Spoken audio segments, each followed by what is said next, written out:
give it, we're going to give it one more minute and then we'll officially get started. Feel free though to Hi.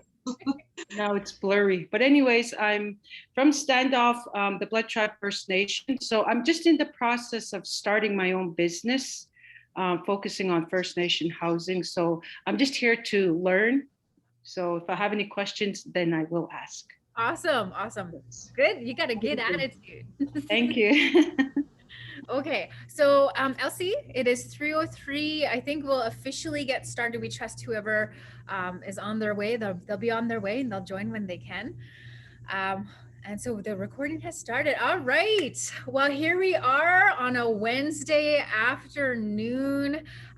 My name is Michelle. I'm honored to be here. I'm honored to present our guest speaker. I'm honored to say that, Creator has given us another day to walk in a good way, honoring our spirit, honoring what we know to be true, honoring the land, honoring the circle that's around us and all our relations. So welcome. So I'm joining from Amiskwichi, Waskagan, Treaty 6 territory, and it is hot out there. So I hope wherever you are, that you are staying hydrated, you're keeping cool, you're being safe. Water is medicine, water is life. So keep drinking that good water that Creator has given to us. You are joining Innovate BC. I know I've been watching the news, I've been watching the weather, and I know in BC there has been some hot temperatures. Like I think I saw 49 degrees in one town. So it's hot. So be well, everyone. Drink your water. So thanks for joining us. So today's conversation, which I am really excited. I think that this is important knowledge that is being passed on to us today. It is personal money management. So reclaiming independence. So money, financial literacy is so important. When we do think about this whole spectrum of wellness, financial literacy falls into that category.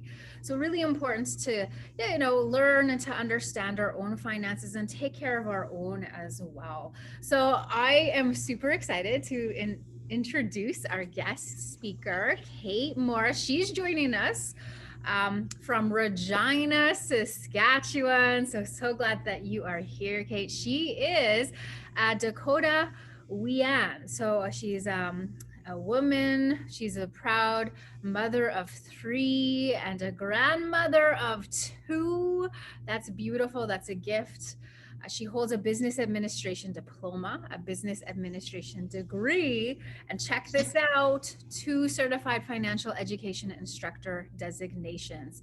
She also possesses many personal finance, procurement, and small business course certifications that support her professional and personal objectives. So she supplements this formal education by drawing on her own life's experiences of walking into 2 worlds as an abuse survivor, homeless teen, struggling student, stay-at-home parent, widow, solo parent, employee, homeowner, person with a disability, displaced employee, entrepreneur, business advisor, board member in multiple fields, and member of the poorest socio-economic group in Canada's brief history, all with the intention of empowering her beloved Indigenous people through culturally appreciative financial literacy workshops. So let's just take a moment and acknowledge the powerhouse that we have amongst us, this warrior woman. So this Indigenous money scout walks the talk. Knowledge sharing is relatable, practical, and memorable. Whether it's a workshop or personal consultation, participants, so you will be inspired to achieve financial wellness. So Cate's goals are many. I love that about her. She actively pursues reclaiming her traditional language, sharing knowledge with others, volunteering for healthier community initiatives, inspiring economic prosperity, growing abundant mindsets, pursuing world peace, and at the top of her list, ending cyclical poverty, one inspiring workshop at a time. And that is why she is here today. So we are so honored that you are here to share your wealth of knowledge. We are honored. We are honored. So I'm going to pass the virtual mic. There's opportunity throughout to ask questions. So put them in the chat box and I'll make sure that we bring them to this conversation. And at the end as well, if you have something to contribute, a comment, question, that is a good place to voice your thoughts as well. So welcome to the virtual platform. And I'm passing you the virtual mic, Cate. Thank you, Michelle, for that fabulous introduction. I get so excited when I'm able to share. That's the biggest thing that gets me going. It's not the accolades that I have accumulated for myself. It's the ability to share what we need to know. So I'm going to, speaking on that point, I will share the screen now for the PowerPoint. So just give me a moment here while I get online with that. And where is this guy now? From beginning, there we go. So if everyone can see the screen, that would be great. I struggle with this, moving this nice little funny, cute, there, we'll try to move it down there to see how it goes. So welcome. I'm so glad to be able to share. We'll just get going. I know we've got a time limit and there we go. So, and Patu Washte, which it means good day in Dakota. I always joke with people when I do morning sessions that it's Hihani Washte. And for all the non-Dakota speaking people, that would say, hey honey, Washte, which would mean good morning. But I'm so glad that everyone is here. I want to welcome you and thank you to this financial literacy empowerment session. So of course, I need to do the land acknowledgement on behalf of where I'm coming in from. So I am in what is traditionally known as the Pile of Bones in Treaty 4 territory, but I always encourage Indigenous participants that it's all traditional and unceded Indigenous land. So feel free to be your authentic, brave, creator blessed self in this safe space.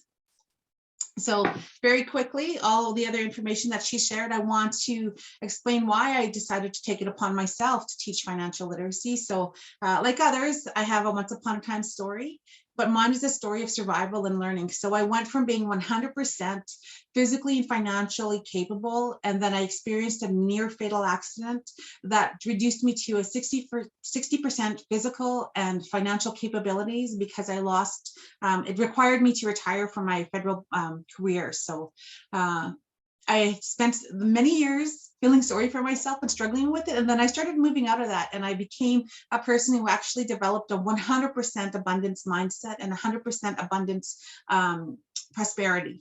So I am a Dakota Wiyaan. I am an honored member of the George Gordon First Nation. And I most definitely do recall being raised on the seven sacred teachings, in particularly the humbleness, the humility, that was instilled in us. And I guess that humility and the humbleness of it actually translates to other people's standards, where I was actually considered incredibly poor. I did not have indoor plumbing. We did not have running water in one of the homes that we'd stayed on. Unfortunately, we were not on reserve at that time. We were in a tiny little two-room place that my mother was able to provide for us. I did have experienced a number of excess childhood traumas. A lot of things are in the news now, so it's been extremely triggering for myself, but we can only face forward sometimes. So I'm intentionally doing that. I have had, unfortunately, also my share of adult traumas, which also resulted in the loss of my young husband at the age of 25, and again, my near fatal accident that resulted in extensive lifetime disabilities and a forced medical retirement. So there went my plan A fairy tale, canceled. And my rebuild on plan B actually was canceled as well when the vehicle accident happened. But as you know, we don't give up around here. So here I am sitting in front of you, Treaty 4 territory, living an abundant life on plan C, which I say is plan Cate. So I'm working really hard at what I'm doing. I'm trying to share the good news, and that's her story.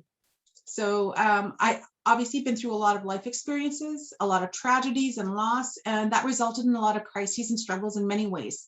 Now, these crises and these struggles and these hardships also were financial based. because obviously we know when there's a loss of revenue, a loss of income, we struggle also financially with things, and sometimes an inability to be able to engage the way we would like to results in financial struggles. But what I realized during my struggles was that my circle of influence, my elders, my family members, community members, my support systems were unable to provide the level of money knowledge that I needed in order for me to navigate the challenges I had. So I felt incredibly vulnerable, and I was, because there are predators out there who would capitalize on people who don't understand a topic or a subject such as money. And I felt alone. And then I started thinking, am I alone? Am I really alone? I can't be the only one going through this. So that brings us to my biz story. I realized that so many of our people have encountered traumas and all the financial hardships that follow. But I also recognize that there's such a huge gap between what our people know about money and what we need to know about money in order for us to not only survive, but to start to thrive again. So I created my by Indigenous, for Indigenous financial literacy business, Scout Financial Solutions. So I've been studying personal finances for more than 20 years. And of course, my journey into personal finances most definitely started out of necessity. But as I began to learn and see the change in my life that happened because I started studying personal finances, I quickly grew to love learning and then sharing good money-related information.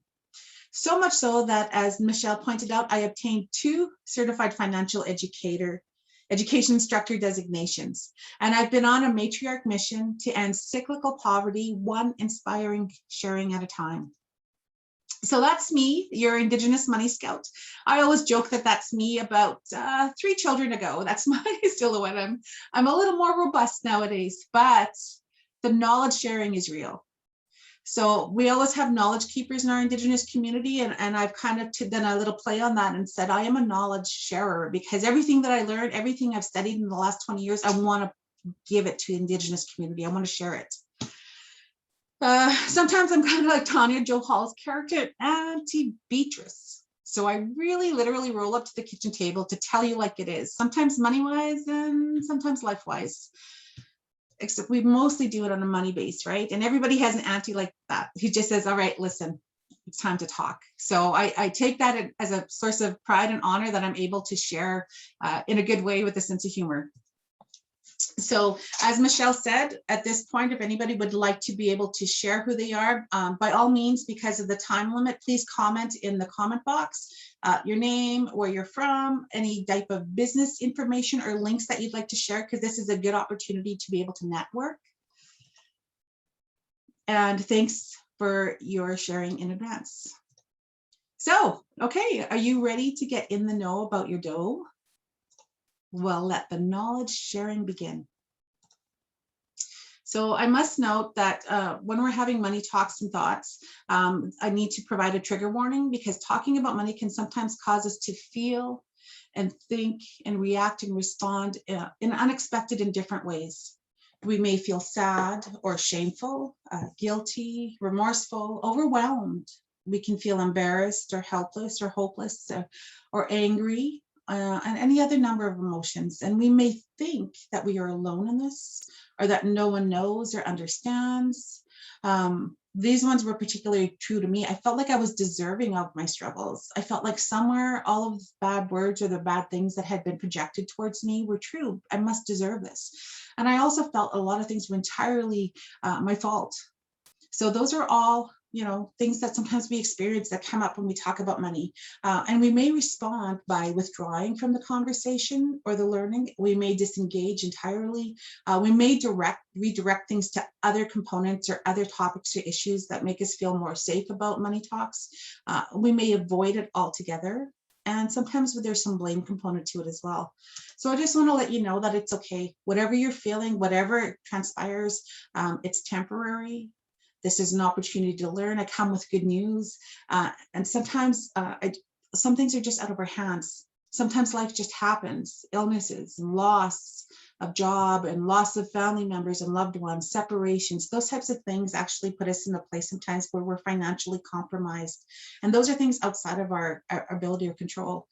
but inside of our control, sometimes we just need to know what we need to know about money, right? So when we talk about money management, I want you to remember this. Money skills have very little to do with what our capabilities or our worthiness are. We honestly just need to know what we need to know. And I really love these little memes here. One of them actually hangs in my son's room to inspire and encourage him every morning. But I like the one on the right too. It says, some of us are building from scratch. No inheritance, no connections, no backups, right? Just our blood, sweat, and skills.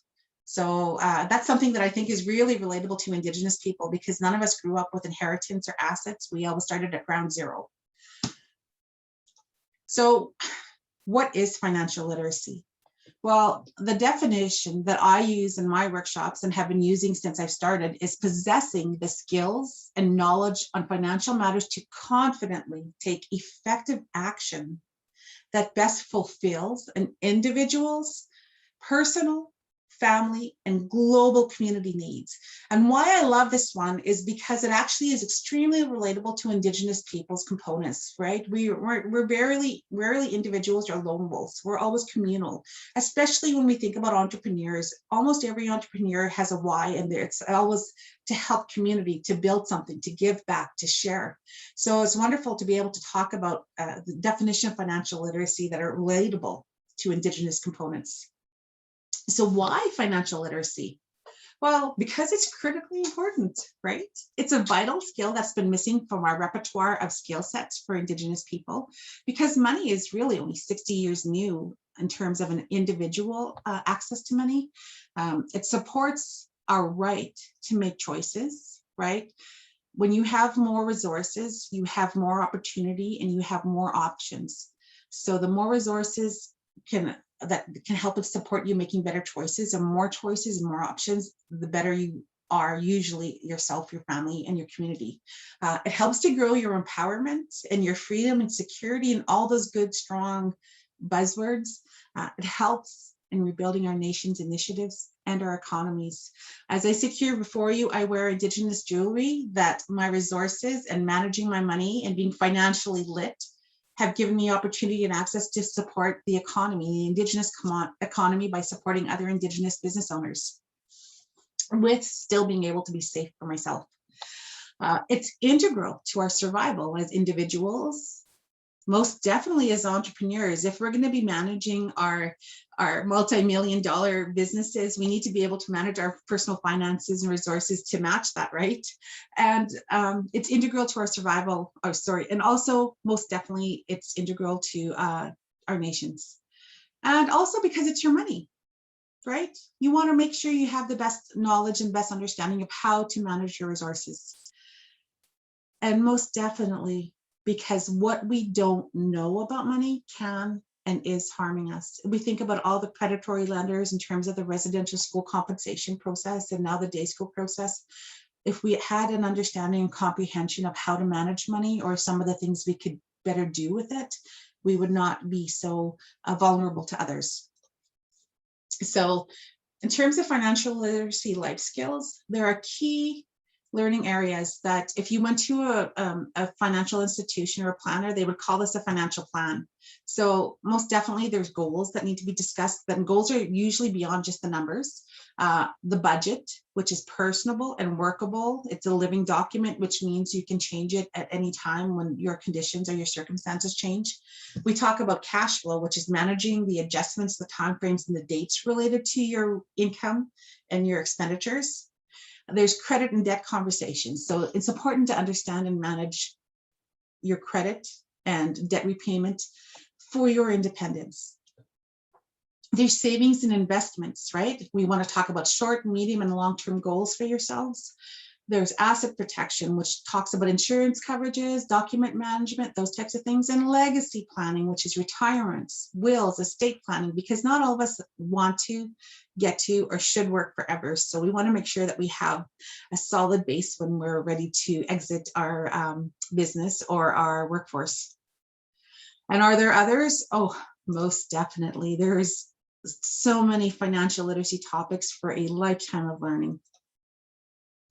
So for today's session, the key learning areas are going to be talking about some goals, right? The budget. We're going to go very quickly over how to create a personal budget. We're going to touch on cash flow, which is a big component that a lot of people overlook when they're talking about creating a budget. And we're going to talk primarily about what to do when you're an entrepreneur and your income fluctuates depending on your business activity. So I made this meme for my my business social media. So it's me living without a budget. And for a very long time, I related to the lady on the right. I was blind, I was drowning, I had no idea what was going on. So I just thought maybe it'd be nice to incorporate a little bit of humor there. So what is a budget? Well, a budget sometimes is also related to as a spending plan. And the definition is that it's an estimate, which is a guess of your income and your expenses for a set period of time. It's really like a money map to help you arrive at a planned financial destination. So when we think about taking a trip somewhere, we don't just jump in our vehicle and not look at the tank and not plan our finance or make sure we have enough money or know when we're going to stop and rest and know when we're going to recover or when we're going to get there. We make sure that we have a plan to get there. So it's very similar with your money. So it helps with knowing your numbers, not only as an individual, but also as a business person, what you need, your must-make points are, right? Call it a break-even point. It helps with your financial well-being, your overall emotional, physical, psychological, and spiritual well-being, which a lot of us can relate to in terms of being able to live a balanced life. It helps with stress reduction. And there's statistics that show that actually money is one of the biggest issues when families have struggles. We know that, but also in terms of marital relations and even post-secondary students, it might be one of the top reasons why they drop out. It looks like something else. It looks like they're not studying or they're not focusing, but it actually is relatable to something that's a money stressor. And having a budget, a money map for your life also helps with some of those life goal achievements.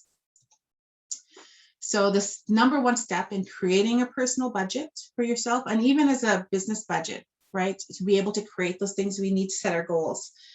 So what are your hopes and dreams? Do you want to buy a new to you car? Do you want to buy a home or perhaps a second home for revenue or a cabin? Do you want to get out of debt? Or do you want to help your family or return to school? Or are you ready to start or grow your own business? So if we can take a moment while I'm talking here, if you have a pen and paper handy, if you don't, that's okay. We can go through this process at another time. You can go through this process when you're available. We have more time available. So what are your hopes and dreams?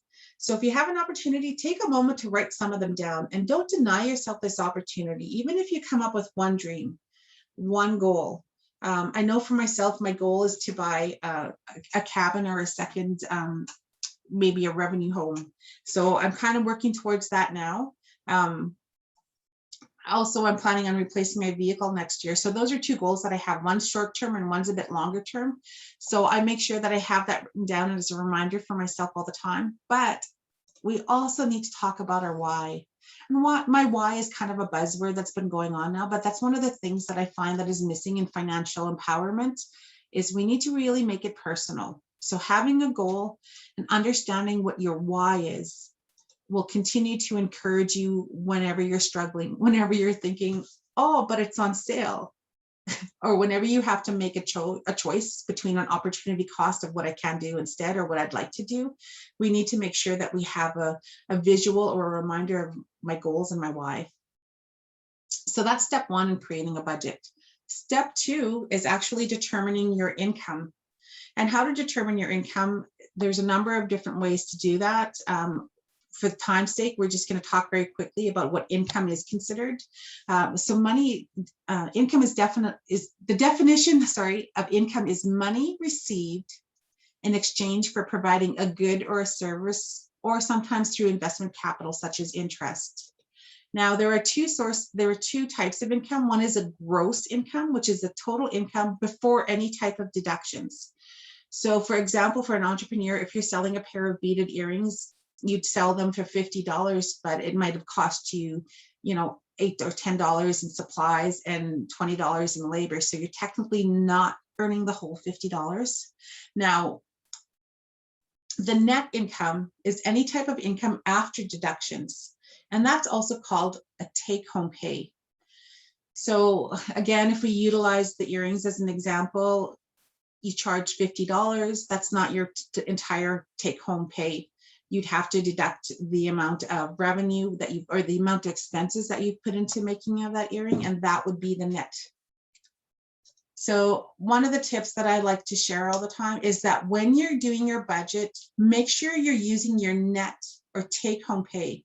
I find a lot of people get in trouble because they budget with their gross pay and they don't account for the fact that there's deductions for that. And then they tend to understand, like they tend to struggle with making everything balanced. So it's important to use your net take home pay when you're budgeting. So whenever I talk about income, I always have to talk about 100% mindset. And what I mean by that is that everyone has their own 100%. But when we talk about in terms of traditional teachings and traditional perspective, our people are the buffalo people. So when our people went on a hunt and they took down a buffalo, they utilized all of it, 100% of it. None of it was gone or left to waste. They tried to make sure that they had some for future savings, which was the pemmican, and then processing for future use. They repurposed some of it to be able to make other products.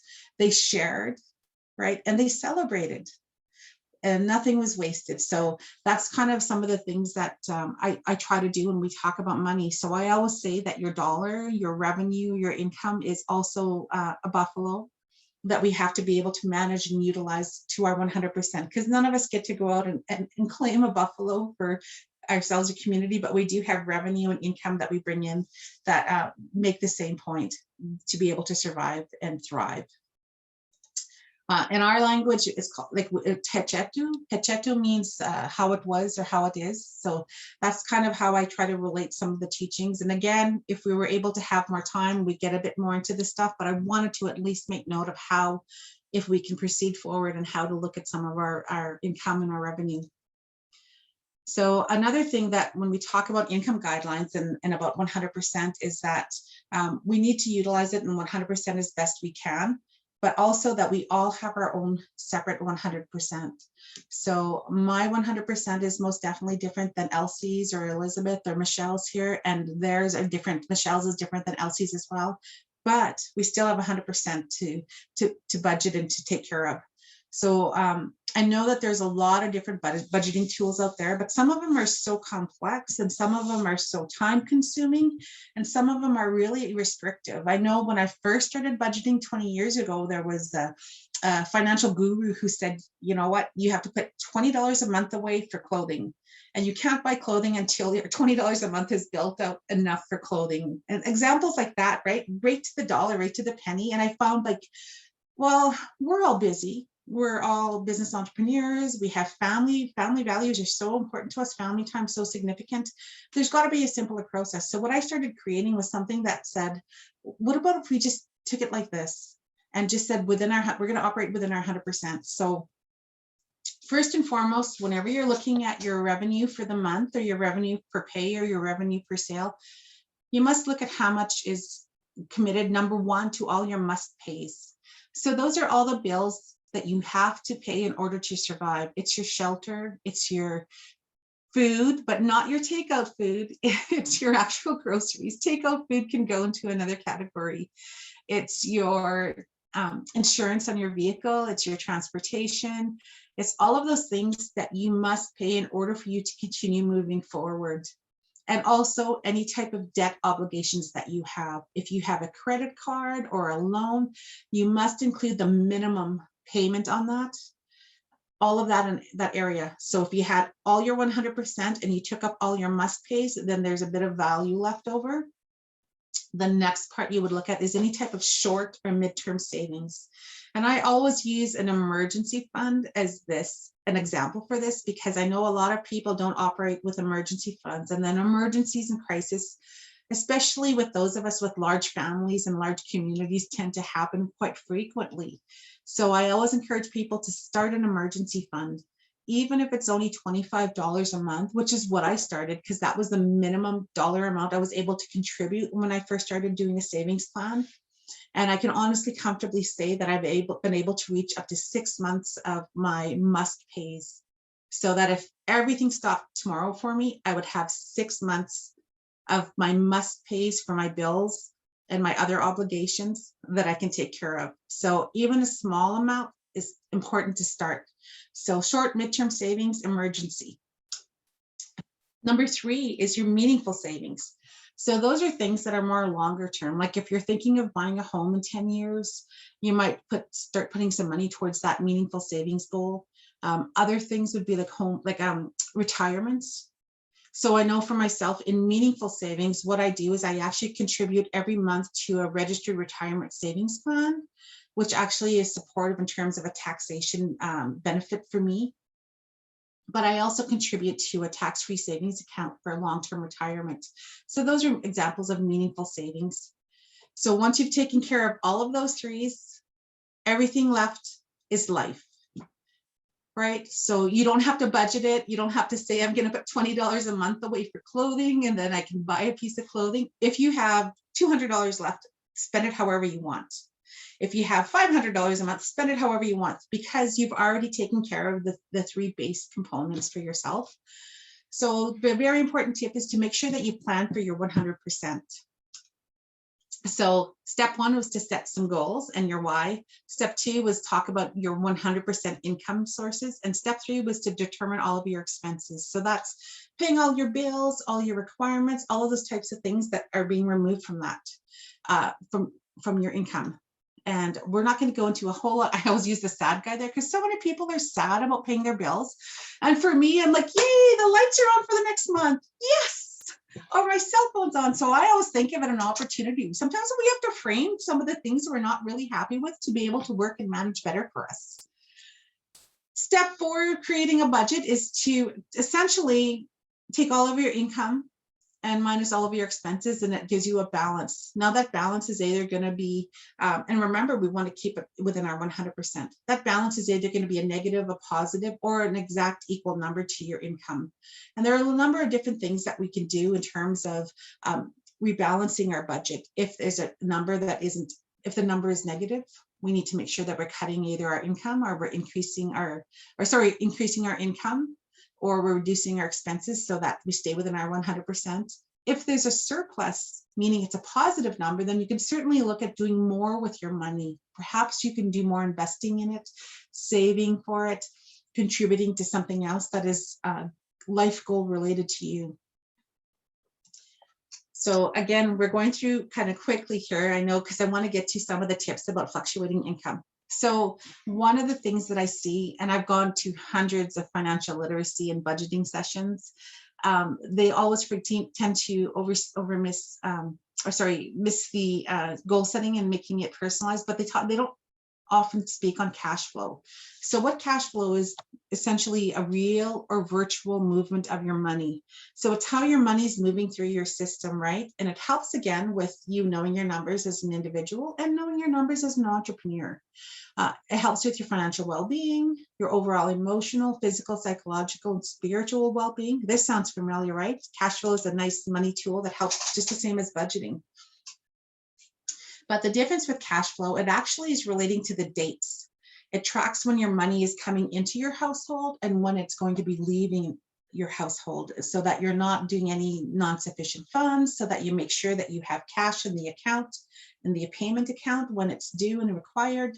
So money management at a glance is really just creating your budget, right? So it has to be balanced to a 0 or a positive number. And then incorporate some dates to all the paydays, all the bill due dates, to have a cash flow budget. And this is this blank template that I have that I've created. Mine is also an e-copy, but all you really need to ensure is that you have all the date columns, that you have your items of what's required, you have your opening monthly balance, and if you look below, there's also a closing month-end balance. Then you have the tallying balance. So if you had $200 here and you took 100 off, this balance continues on. And then there's a little comment section there that you can let them know if it's an automatic payment or whatever that may be. So remember, we had the sad guy paying bills. Well, we have this happy guy going, thriving. So it's really that simple. When people talk about budgeting, they say, well, don't you need to be disciplined? And I said, yeah, you really do. You need to be disciplined between and making that choice between the life you're living and the struggle you have and the life that you want to live for you and yours.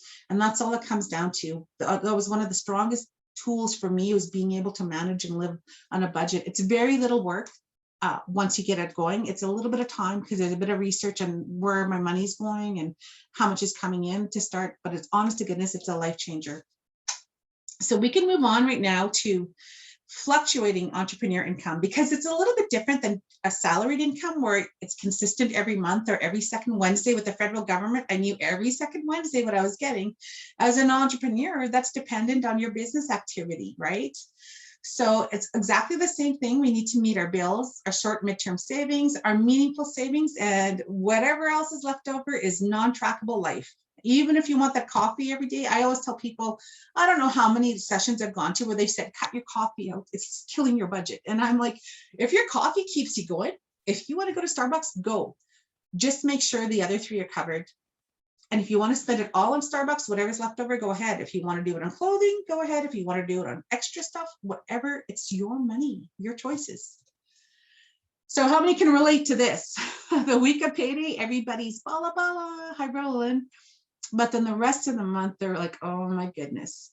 This is so true for entrepreneurs too, right? When things are kicking in and money's coming in, you're like, yes. But then sometimes it's quieter months. So let's take a look at some of those things.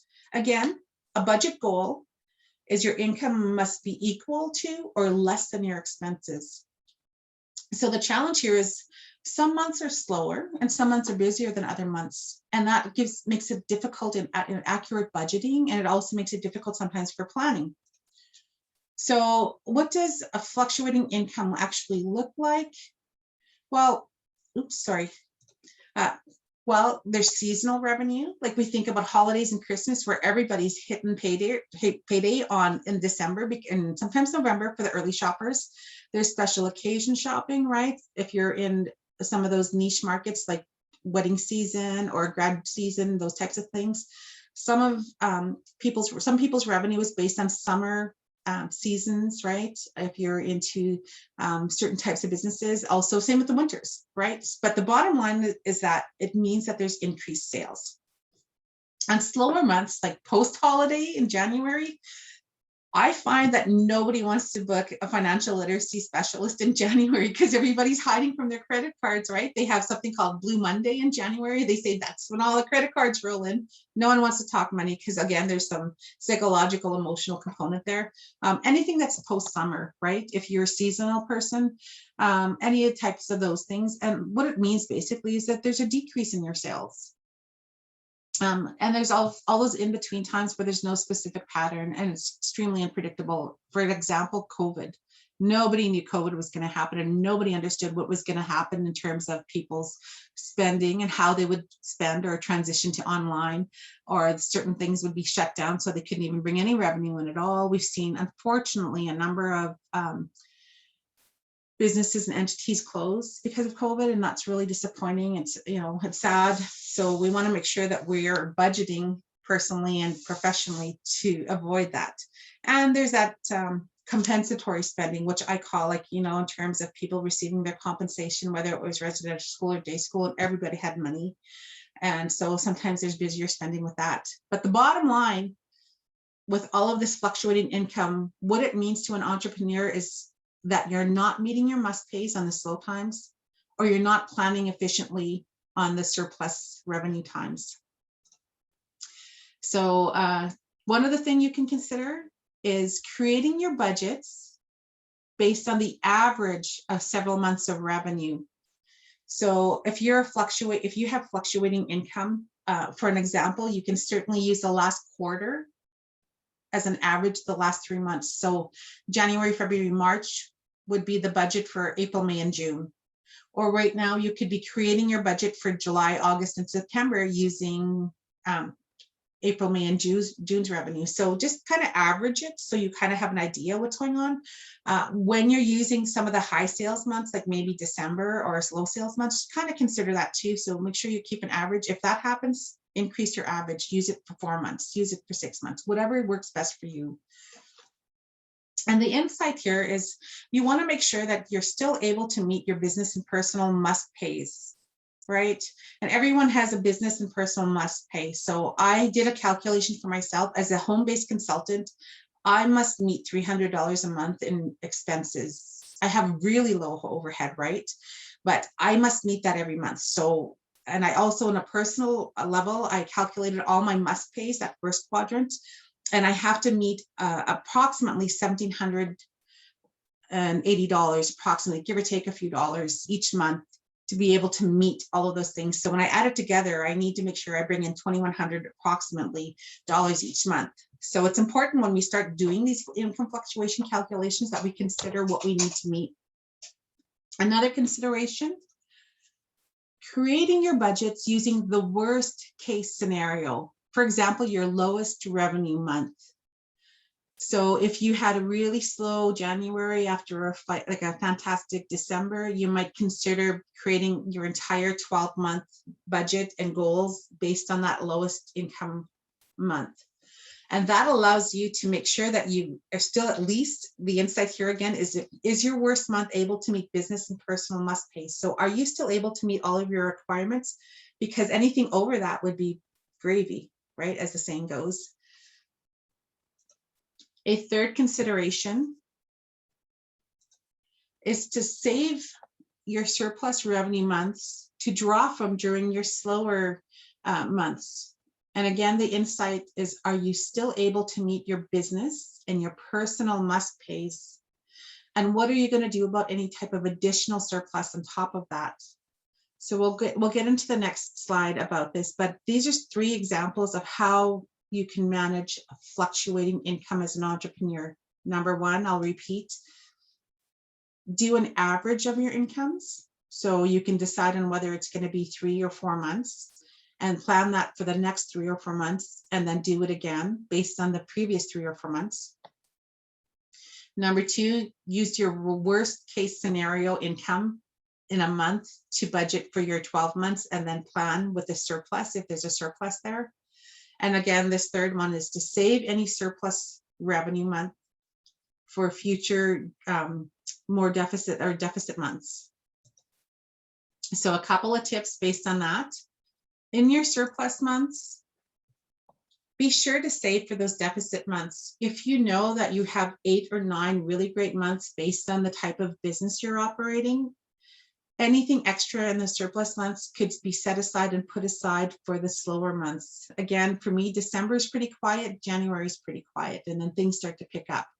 Summer months, there's usually a month there where people are busy enjoying themselves, and they're allowed to, they should, right? So I try to plan my finances around those deficit months. Another tip is to make sure each month that you're consistently saving for your tax bill.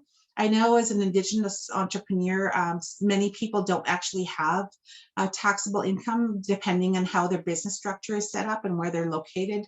For myself, operating in Regina from a home-based business, my income is taxable, so I have to make sure that every month I'm committing an amount so that when the tax bill comes in, I'm not like, oh my gosh, where am I going to come up with the money? I actually have consistently been saving it on a small monthly basis so that when it comes in, I'm like, here you go. And I get to carry on without worry or stress or fear. Another tip when you have surplus months and you're starting to save and set aside some of that money is to try to avoid locking it into any type of an investment or an account, and be very careful about types of investments when you're putting it in. If you decide you wanted to earn a little bit of interest, my recommendation is a simple e-savings to start until you have a stronger understanding of investing, because you could invest it at a lower rate or a higher rate. And then when you need to withdraw it for those slower months, you could lose a little bit of money and interest in terms of when you entered the market. And make sure, number 4, is that you use free accounts when you're doing the savings. I have 7 e-savings accounts that I utilize, and I use them like envelopes, just the same way people used to put their money in envelopes. Mine are e-envelopes. So every month I make sure I have money going into those envelopes so that when I need it, I just pull the e-envelope and say, oh, there we go, taken care of, worry-free. But I made sure that they were free with my and tied to my regular account. Now, tips for deficit months. That means when you're not earning enough or you have a slow month, draw from your savings that you used and built up in your surplus months. You also have to need to revisit some of your costs on a regular basis. Sometimes there's a change in suppliers, sometimes there's a change in different types of technology and things that are out there. So revisit your costs on a regular basis. And also, for another tip for deficit month is revisit your revenue streams. Are those still the most reliable or the most compensatory ones for yourself? Are there additional streams? Like everybody, a lot of people had to pivot during COVID, right? So they ended up creating additional revenue streams. Just like right now, I'm sitting here talking to people from all across Canada or North America as a home-based consultant. Another thing that you need to consider is revising some of your goals. And again, always revising your budget. Your budget is a living document, right? So make sure that you take a look at it every now and then. I know for myself, I bought a puppy and I had to look at my budget and say, oh, now I need $200 extra a month, because every year he needs a license, a pet license, and every year he needs to go to the vet. I need to have a tiny emergency fund for him in case he chips a tooth or does something silly to himself. And I just want to make sure that I'm not caught off guard and I have to sell a deck of cards because I decided to make a personal choice to buy a puppy. So a few other additional tips. I'm watching the clock here. When you're looking at your personal or your business budget, make sure that you are intentionally planning for your 100%. If you do your calculation and you have nothing left for life, which you should have, life is the stuff that's rewarding. It's the entertainment, it's the dining out, it's the movies, it's the concerts, it's the treat yourself care weeks. It's all those things should come out of there, but it should come out guilt-free, debt-free, and worry-free. So if you're hitting over 100%, you need to, again, look at increasing your income. You get to look at cutting some of your costs, and perhaps you may need to do a little bit of both for a period of time until you're reaching your 100% and attaining your personal goals. Again, I cannot stress this enough. Aim for more than one income stream. I myself have 7 income streams and I'm working on my 8th because I want to make sure that when COVID hit, a lot of people only had one income stream, and it was really devastating to see people struggling and challenging. But over the years, I've been able to make sure that there are some secure income streams and some are more flexible or variable income streams. But I wanted to make sure there was an opportunity for me and my children, and for me to be able to help them and my grandchildren should they need it. I also am a strong advocate for supporting community initiatives and volunteering and donating, so I'm able to support that way. If you have not yet, start saving, even if it's only by a few dollars per month. I share the example of me starting with $25 a month and now being able to have a 6-month emergency fund set aside. Manage your debts. So we want to make sure that you understand credit, that you're managing your debts. I do have a workshop, nudge, nudge, hink, hink, on managing your debt and understanding credit, because it gives you a lot of inside tips and a lot of information. You know, what's a credit score versus what's a credit report? Those types of things are really important. And especially as you look towards entrepreneurship, because as a business, it does not have a credit history. So they will look at the business owner when they start looking at loans and lending and credit cards and lines of credit and all of those types of things. They're going to look at the business owner. So it's so great and so important that you start cleaning up your credit now. Plan for fluctuating income. That's what this whole workshop was about. So try to make sure that you think about some of the things, how you're going to put it into play for yourself. Know your revenue generators, right? What's bringing in the revenue the most? Like, you know, if you have multiple services or products, take a look at those. Some of them are more work than they are revenue. So be careful of those things. On the other side of that, know which ones are your loss leaders. What product is not really necessarily bringing in enough revenue for yourself, and how much work is involved in it? And can you actually redirect that time, that energy, those resources to something that is helping you attain your goals? As well, be sure to select the right and strong team members for yourself, whether that's an accountant, a lawyer, a marketer, people you collaborate and network with. All of those things are important in helping you build up your revenue as a business owner to help support your personal finances and goals. So that's pretty much a wrap up on the end of today's teaching. So please don't stop learning. I always encourage people to keep growing your abundance, read articles and books, subscribe to free resources, go online, Google some things, watch YouTube. There's some fantastic videos out there. Attend as many workshops, webinars, and teach-ins as you can, and start to normalize talking about money and financial abundance in the Indigenous community. It's such a taboo subject, and it's such a, there's a negative connotation to being able to be financially fit or financially resourceful or financially blessed, that they don't, it needs to be normalized that it's okay to be that, because it allows us to reconstitute and support our Indigenous initiatives. Ask others. Right? If you don't know, I'm available. Add me on Facebook, message me. I'll provide my contact information very briefly. But most importantly, please start your legacy walk. Right? And also take great care of you. Practice self-care and self-love. If you're tired, rest. If you're overwhelmed, slow down. If you're stressed, take a break. But please just don't quit you. And encourage yourself. Remember your why. For why you started. And for me, I love this one. It says, it's my money, it's my choices. And the goal for me is not more money. The goal is living life on your own terms. So here's my why. Those are my 3 young loves. That's my grandson. And that's the home that I purchased. So every rock, every place plant, everything, the color, I've updated it since. That's an older picture, but I like this one because this is this little cute, little sweet, wonderful guy, just really feeling at peace and at home in the house that love built.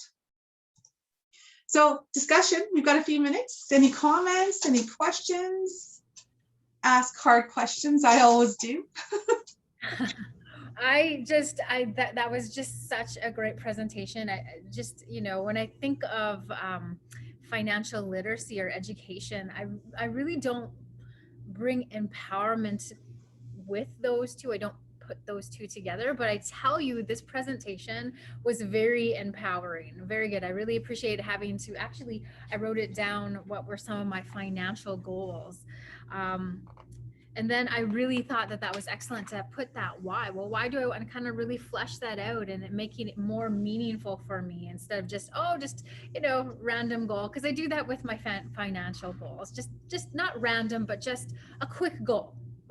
And so this created an opportunity for me to really think about it. And when you have that why, that really, really guides you.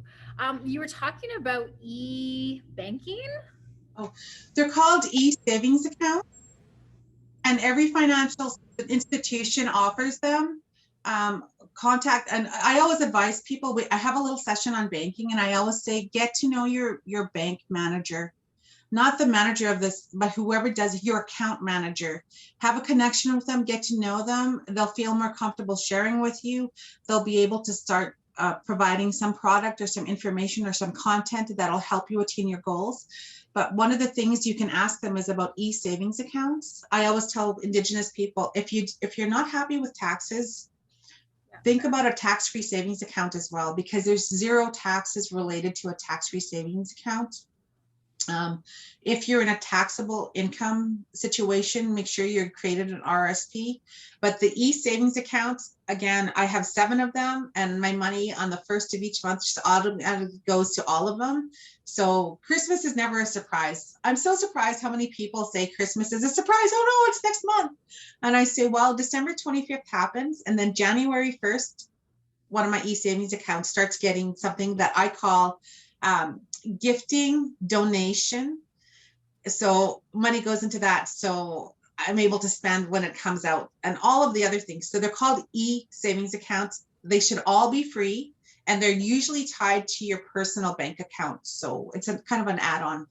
Okay, that's awesome. I'm gonna absolutely look into that. I love that idea.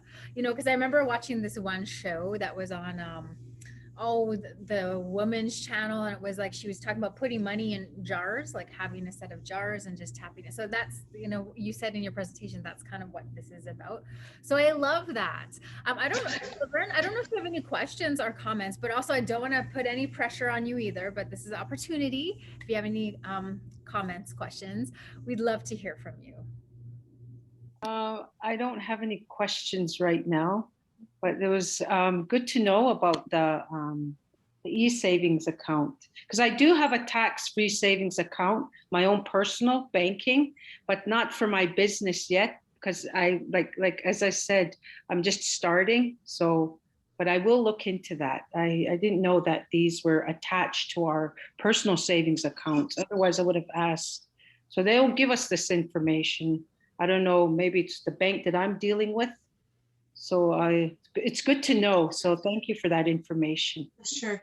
Now, just to clarify, as a business cannot open an RRSP or a tax-free savings account. The tax-free savings account is tied to an individual. You can Yeah. have more than one tax-free savings account, but collectively you cannot go over the limitation each year that they set out. And Yes. it's all tied to the one individual. So, but the e-savings are an opportunity for you to Yes. kind of More for the like the business side. Yeah. you Okay. can hold your money. Yes. Yeah. Thank you. Oh, you're welcome. I just love sharing good things. I really do, especially when it affects somebody and they have an opportunity to increase their knowledge and act on it. Oh, I love that. Yeah. Yeah. Thank you. Thank you. Okay, well, there's her information right there. I'm gonna track you down. I'm a Twitter gal, also Facebook, but I'm gonna find you, Money Scout. Well, thank you so much, Cate. Really, like I said, I feel really empowered. I feel real good. I feel like I wanna actually go home and kind of revisit my finances and have more of a budget than what I have. Like I kind of have, I say a loose budget, but I think budgeting is really, really, really important and integral to our businesses, our personal finances. So thank you so much for lending your knowledge this afternoon. Thank you for joining us. We are glad you're here. As we go on the rest of our day, may you just take a moment, take a deep breath, acknowledge, the strength that Creator's given to you, that you can walk a good path, with this good knowledge that's been imparted. Sometimes it can feel overwhelming, as she said at the beginning. When we talk about finances, sometimes it can trigger us. But know that this knowledge is just meant to create wellness in your journey. So have a good rest of the day. Really honored that you've joined us. And again, I cannot say thank you enough to Cate for your amazing presentation and your knowledge. Thank you. So have a good rest of the day, everyone. Peace.